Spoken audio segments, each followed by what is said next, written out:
Good morning. आज हम लोग शुरू करते हैं साखी। चौथा साखी हम लोग आज पढ़ेंगे। मुआ पीछे जिनी मिले, कहे कबीरा राम, पाथर घाटा लौ सब, पारस कौड़ी काम।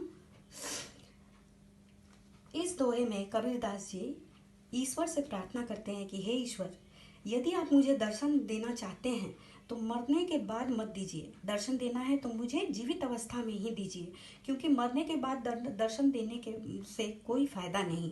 ठीक उसी प्रकार जिस प्रकार पारस पत्थर की तलाश में पत्थरों से रगड़ते रगड़ते जब सारा लोहा ही समाप्त हो जाए तो उसके बाद पारस पत्थर के मिलने से क्या फायदा। अर्थात जिस प्रकार पारस पत्थर का उपयोग तभी तक हो सकता है जब तक कि लोहा हो। यदि लोहा ही समाप्त हो जाए तो पारस पत्थर किसे सोना बनाएगा। इसी प्रकार ईश्वर के दर्शन जीवित अवस्था में ही होने चाहिए। मृत्यु के बाद अगर ईश्वर के दर्शन यदि हो भी जाए तो उसका कोई लाभ नहीं। पांचवा, अखड़िया झाई पड़ी, पंथ निहारी निहारी, जिभड़िया छाला पड़िया, राम पुकारी पुकारी। इन पंक्तियों में कबीरदास जी कहते हैं कि प्रियतम की बाट देखते देखते अर्थात ईश्वर का इंतजार करते करते उनकी आंखों में अंधेरा छाने लगा है। इसमें उन्होंने प्रभु के विरह की व्याकुलता का वर्णन किया है। ठीक है, तो उनके आगे आंखों के आगे ईश्वर के दर्शन के इंतजार में उनके आंखों में अंधेरा छाने लगा है। जीव पर भी राम पुकारते पुकारते छाले पड़ गए हैं, पर अभी तक ईश्वर से मिलन नहीं हुआ है।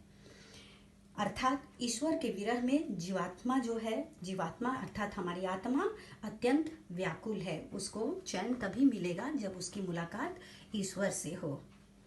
ठीक है, नेक्स्ट छठा, जो रोऊं तो बल घटे, हंसो तो राम रिसाई, मन ही माही बिसूड़ना, ज्यों घूण काठही खाई। इन पंक्तियों में कबीरदास जी ने अपनी अनोखी विचित्र स्थिति के बारे में अपना वर्णन किया है कि वो बहुत चिंतित हैं, उनका हृदय बहुत दुखी है। वह कहते हैं कि वे न रो सकते हैं न हंस सकते हैं। ईश्वर का चूंकि मिलन नहीं हो रहा है, इसलिए ना वो रो सकते हैं न हंस सकते हैं। यदि वे रोते हैं तो बल घटता है अर्थात शक्ति का नाश होता है। यदि वे हंसते हैं तो राम नाराज, ईश्वर नाराज होते हैं। उनके अंतर्मन में दुख है, चिंता है। जैसे ठीक उसी प्रकार जिस प्रकार यदि किसी लकड़ी में घुन लग जाए, एक कीड़ा होता है जो लकड़ी को अंदर ही अंदर खोखला कर देता है, तो ठीक इस प्रकार घुन रूपी चिंता उन्हें अंदर ही अंदर खाई जा रही है। वे अपने परमात्मा को भूल नहीं सक रहे हैं, वे अंदर से चिंतित, दुखी और परेशान हैं।